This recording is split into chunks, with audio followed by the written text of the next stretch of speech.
granddaddy's, and in the way he saw the world, our mother's many fears.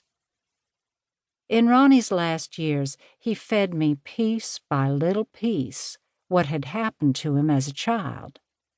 Each revelation was a punch to my heart.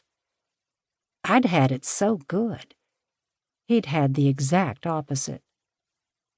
I process hard times by writing them down, a habit from my days as a newspaper reporter. My long neck tilts permanently to the right from 4 decades of hauling a heavy bag of notebooks, recorder, and camera from my right shoulder. That bag came with me on many visits with Ronnie, but he never let me photograph him or record him.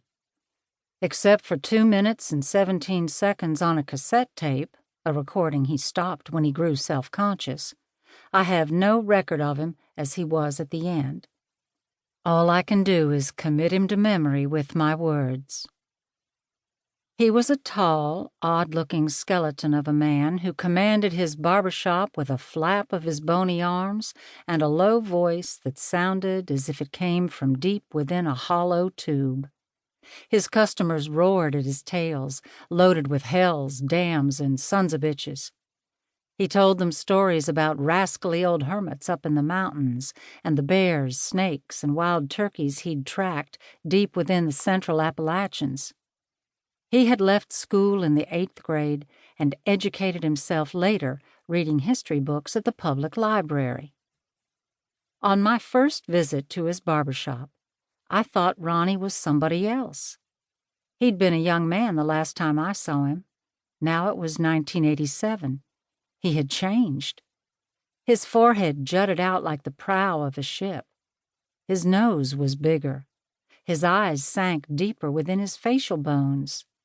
His lips, once on the thin side, had blown up. How did the undertaker manage to stuff his oversized tongue into his mouth? His straight, coarse silver hair stood out stiffly from his scalp, a dense forest of steel wires. My hair was thin and fine like my daddy's. Ronnie, though, had our mother's hair, thick as a wig. Even she couldn't deny the resemblance.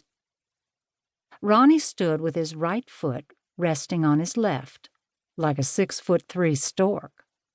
His huge hands splayed out from his thin wrists and violently whapped the hydraulic lift of the barber chair to lock a customer into place. Sometimes the men looked a little frightened. Ronnie's face flew into crazy mechanics when something amused him. Not much did.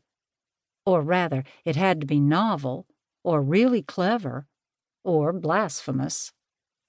As soon as he heard the thing, he'd abruptly lift his mighty head a couple of inches as if electrically jolted.